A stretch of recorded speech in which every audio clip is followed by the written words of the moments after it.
에베소서 또 빌립보서 골로새서와 함께 이 바울의 옥중 서신으로 바울의 옥중 서신으로 알려져 있습니다. 그리고 빌레몬서는 바울의 이 편지 중에서 또 가장 짧은 편지이죠. 우리가 보시면 아시겠지만 1장으로 이루어져 있는 가장 짧은 편지입니다. 당시 고고학자들이 발견한 이 파피루스에 기록되어 있는 그 당시의 편지들에 비하면 이 빌레몬서도 아주 긴 편지에 속합니다. 당시에 어떤 파피루스에 적은 편지들은 마치 쪽지처럼 아주 간단하게 용건만 이렇게 기록되어 있는데 그에 비하면 빌레몬서도 아주 긴 편지에 속한다라고 보는 것이죠. 이 편지는 디모데 전후서와 같은 이 바울의 목회 서신처럼 아주 개인적인 그 사적인 내용이 담겨 있는 편지입니다. 1장 1절과 2절에 보시면 바울이 이 편지를 누구에게 보내고 있는지 정확하게 이 수신자를 밝히고 있는데요. 1절과 2절에 보시면 그리스도 예수를 위하여 갇힌 자 된 바울과 및 형제 디모데는 우리의 사랑을 받은 자여 동역자인 빌레몬과 자매 아비아와 우리와 함께 병사된 아키뽀와 내 집에 있는 교회에 편지한다라고 되어 있습니다. 이 짧은 구절 속에 아주 여러 가지 정보들이 담겨 있죠. 우선 1절에 보시면 앞에서 얘기한 대로 이 편지가 바울이 감옥에서 갇힌 중에 쓴 편지임을 알 수가 있습니다. 그리고 이 편지의 수신자로 언급된 이름 중에 2절에 나오는 이 아키뽀는 골로새서 4장 17절에서 골로새 교회의 지도자로 언급된 사람입니다. 따라서 빌레몬과 그의 아내 아비아 역시 골로새 교회의 바울과 함께한 동역자였다라고 우리가 추측해 볼 수 있는 것이죠. 뿐만 아니라 2절에서 바울은 내 집에 있는 교회에 편지한다라고 말합니다. 이 말은 다른 말로 하면은 내 집에서 모이는 그 교회 공동체에 이 편지를 보낸다라는 말입니다. 바울 당시의 교회들은 우리처럼 어떤 건물을 지어서 이 한 예배당에서 모여 예배를 드린 것이 아니라 마치 여러분들 목장 모임 하시는 것처럼 어떤 넓은 거실이 있는 가정집에 소그룹으로 모여서 예배를 드렸습니다. 그래서 이러한 그룹들을 가리켜서 골로새 교회다라고 어떤 지역 이름을 붙여서 교회라는 이름으로 불렀던 것이죠. 바울이 내 집에 모인 교회라고 이 빌레몬에게 말한 것은 이 빌레몬이 예배를 위해서 자기의 집을 개방했었기 때문이라고 볼 수 있습니다. 그리고 바울이 골로새 교회 중에서도 이 특별히 빌레몬의 집에 이 편지를 보낸 것은 그만큼 이 편지의 내용이 개인적인 사적인 내용을 담고 있다라는 것을 우리에게 알려주고 있는 것이죠. 바울은 빌레몬서를 쓸 당시에 감옥에 갇혀 있었다라고 했습니다. 대부분의 학자들은 바울이 로마 감옥에 갇혔을 때 이 편지를 썼다라고 보지만 이 골로새 교회와 가까운 에베소 감옥에 갇혀 있을 때라고 주장하는 학자들도 있습니다. 바울이 워낙 이 감옥 저 감옥에 많이 갇혔었기 때문에 그런 것들을 추측하는 것조차 쉽지 않은 것이죠. 어쨌든 바울이 감옥에 갇혀 있을 때에 빌레몬의 종이었던 오네시모를 만나게 된 것이죠. 바울은 감옥에서 어떻게 이 오네시모를 만날 수 있었을까요?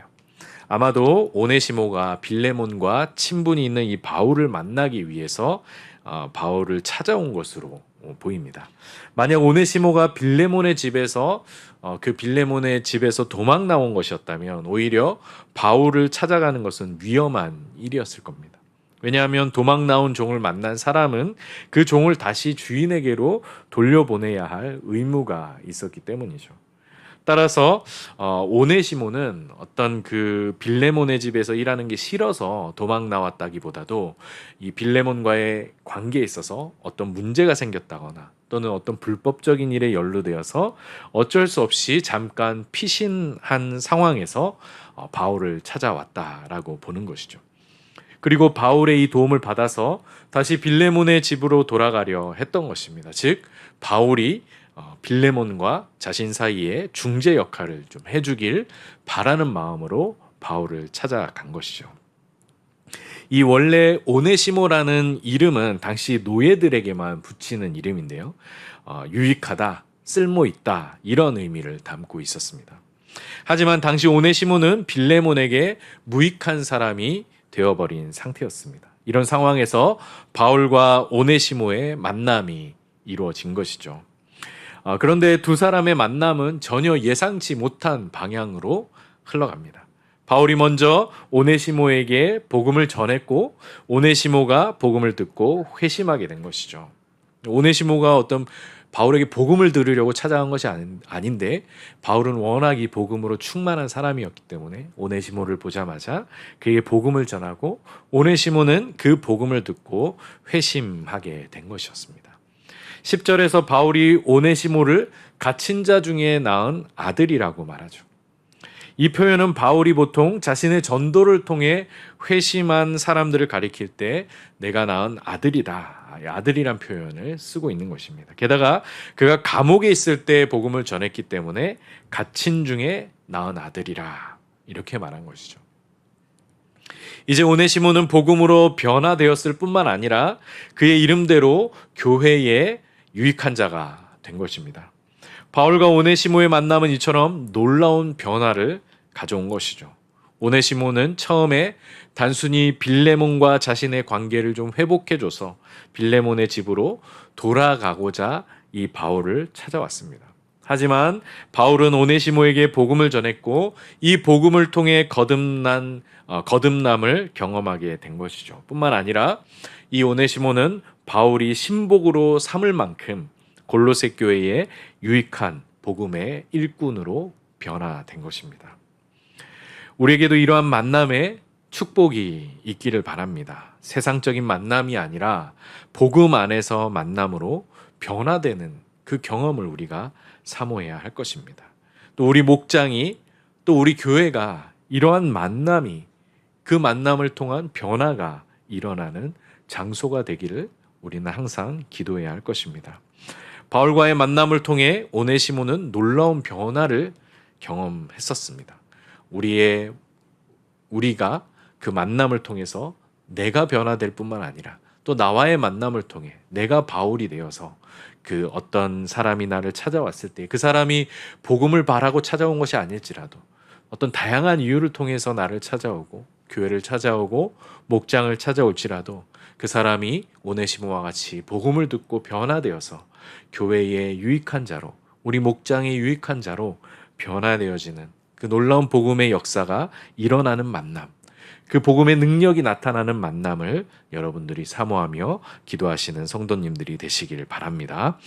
이 바울과의 만남을 통해 오네시모는 이 변화를 경험했지만 여전히 빌레몬에게는 무익한 자로 남아 있었습니다. 물론 이 사실을 무시하고 그냥 오네시모를 바울의 동역자로 신복으로 세울 수도 있었지만 바울은 오네시모를 다시 빌레몬에게 돌려보내기로 합니다. 그러면서 13절과 14절에서 빌레몬에게 이렇게 권면하죠. 그를 내게 머물러 있게 하여 내 복음을 위하여 갇힌 중에서 내 대신 나를 섬기게 하고자 하나 다만 내 승낙이 없이는 내가 아무것도 하기를 원하지 아니하노니 이는 너의 선한 일이 억지같이 되지 아니하고 자의로 되게 하려 함이라 이렇게 말합니다. 오네시모와 빌레몬의 관계 회복 없이 단지 어떤 복음의 필요에 의해서 바울이 얼마든지 오네시모를 자기의 신복으로 삼아 일을 시킬 수도 있지만 빌레몬의 승낙 없이는 아무것도 하기를 원하지 않는다. 빌레몬과 오네시모 사이의 그 관계의 회복이 없이는 그 어떤 일도 하지 않겠다라고 말하죠. 이는 너의 선한 일이 억지같이 되지 아니하고 자의적으로 되게 하려 함이라고 말하고 있습니다. 바울은 오네시모를 감옥에 갇힌 자신을 대신하여 이 복음 사역을 감당할 신복으로 세우고자 했습니다. 하지만 바울에게 오네시모를 신복으로 세우는 일보다 더 우선시 되어야 했던 일은 바로 빌레몬과의 관계를 회복하는 일이었습니다.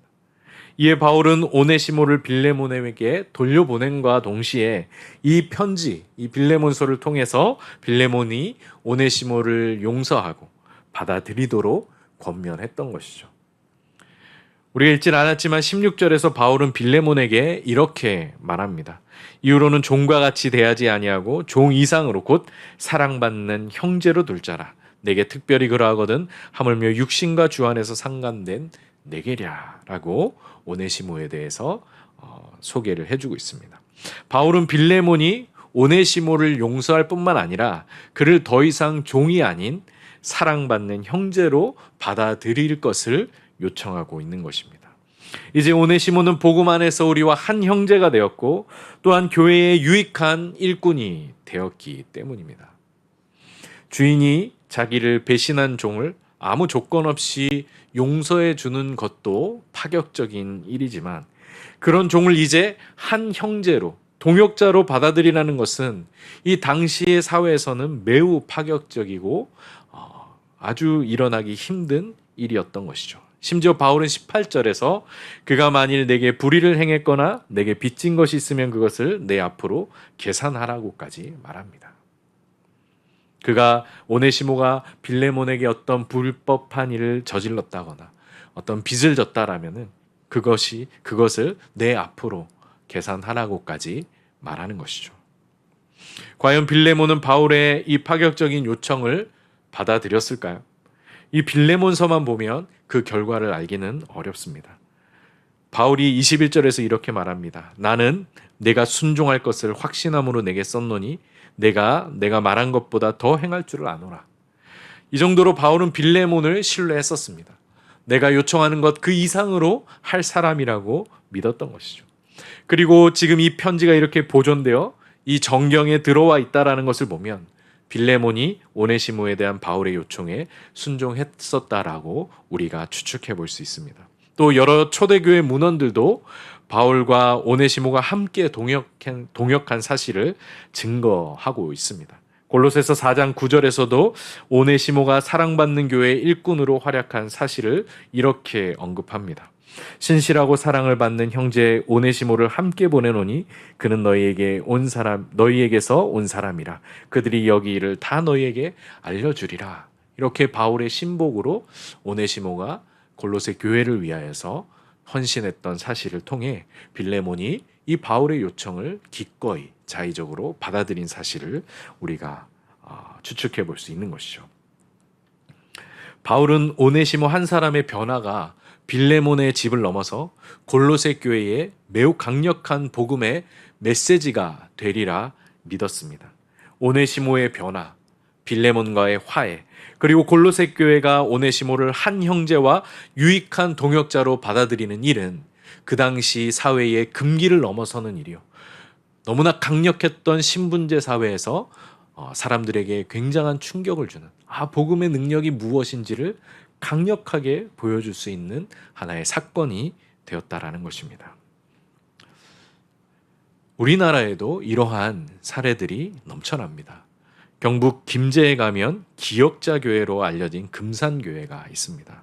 아마 다녀와 보신 분들도 계실 겁니다. 1905년경에 테이트라는 미국 선교사가 김제에 들어와서 세운 교회입니다. 당시 테이트 선교사는 금산교회를 세우기 위해 이 김제 용화마을의 양반 지주였던 조덕삼이라는 사람과 동역을 했습니다. 이 조덕삼은 테이트 선교사에게 복음을 듣고 자신의 집에 사랑채를 예배 처소로 내어놓습니다. 이것이 바로 금산교회의 시작이었습니다.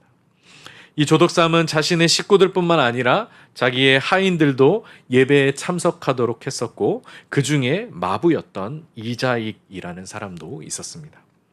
주인인 조덕삼과 이 머슴이었던 이자익은 함께 힘을 모아 금산교회를 세워갔습니다.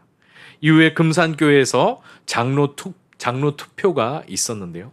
많은 사람들이 주인이자 금산교회를 세운 장본인인 조덕삼이 금산교회의 첫 장로가 될 거라 당연하게 생각했습니다. 하지만 그 예상을 깨고 이 머슴인 이자익이 첫 장로로 뽑히게 됩니다. 이 투표가 있고 나서 사람들이 수군거리기 시작했고 몇몇 양반들은 이 결과를 받아들이지 않으려 했습니다. 그때 조덕삼이 발언권을 얻고 교인들을 향해 이렇게 말합니다. 이 결정은 하나님이 내리신 결정입니다. 우리 금산교회 교인들은 참으로 훌륭한 일을 해냈습니다. 저희 집에서 일하고 있는 이자익은 저보다 신앙의 열의가 대단한 사람입니다. 나는 교회의 결정에 순종하고 이자익 장로를 받들어서 열심히 교회를 섬기겠습니다. 라고 말합니다. 이 말이 끝나자 금산교회 모든 성도들이 큰 박수로 이자익을 금산교회 첫 장로로 받아들이게 된 것입니다. 우리 한국교회도 이처럼 복음의 능력을 보여주는 놀라운 이야기들이 넘쳐나고 있습니다. 주인이 머슴을 섬기고 백정과 양반이 한자리에 모여 예배하고 봉사하는 파격적인 일들이 교회 안에서 일어났던 것이죠. 이 세상이었다면 결코 일어날 수 없었던 일들이 교회 안에서 복음으로 말미암아 일어나게 된 것입니다. 물론 그런 과정에서 갈등들이 없었던 것은 아니었지만 그럼에도 불구하고 복음은 놀라운 화해와 자비 그리고 하나됨을 한국교회 안에서 이뤄왔던 것이죠. 그리고 이렇게 나타난 복음의 능력은 세상에 빛이 되고 귀감이 되었습니다. 그렇게 복음 안에서 하나 되기를 힘쓰며 사랑으로 서로 종노릇한 교회들은 부흥했었고 복음의 요구를 거부하고 교회 안에까지 신분제를 고수하려 했던 교회들은 쇠퇴했었습니다. 이 사실이 지금 우리에게 말해주는 바는 무엇일까요? 우리는 이러한 복음의 참 능력을 경험하며 살고 있습니까? 오히려 세상 사람들에게 비치는 교회의 모습은 편협하고 이기적이며 말과 지식뿐인 신앙의 모습으로 복음의 능력을 잃어버리고 말았습니다. 빌레몬이 오네시모를 용서하고 한 형제와 동역자로 받아들였던 것처럼 또 주인이 종을 섬기며 백정과 양반이 한자리에서 평등하게 예배드린 것처럼 복음이 이 세상의 힘과 논리를 거스르고 하나님 나라의 가치를 실현하는 일들이 교회 안에서 끊임없이 일어나야 합니다. 사람들이 교회를 통해 하나님의 나라를 맛보고 복음의 능력을 목격하는 일들이 끊임없이 교회 안에서 나타나야 하는 것입니다. 이러한 변화를 사모하시고 또 그렇게 복음의 능력을 세상 가운데 나타내며 살아가시는 성도님들이 되시길 바랍니다. 한국교회가 이러한 변화를 통해서 세상에 빛이 되고 소금이 되길 기도하는 성도님들이 되시길 바랍니다. 편협하고 이기적이며 말뿐인 신앙에서 벗어나 세상의 가치와 기준을 뛰어넘는 사랑과 자비와 화평의 역사가 우리 안에 넘쳐나기를 바랍니다. 머슴 이자익을 장로 이자익으로 변화시키는 능력, 무익했던 오네시모를 교회의 유익한 자로 변화시킨 그 복음의 능력이 오늘도 우리 안에 충만하여서 우리를 만나는 사람마다 또 우리 교회에서 이루어지는 그 만남을 통해 그 놀라운 변화들이 일어나고 한 영혼을 변화시키고 그렇게 한 가정과 교회가 변화되며 이 땅이 변화되어지는 놀라운 복음의 역사를 경험하며 살아가시는 그 변화를 사모하며 비전과 꿈으로 품고 살아가시는 성도님들이 되시길 바랍니다.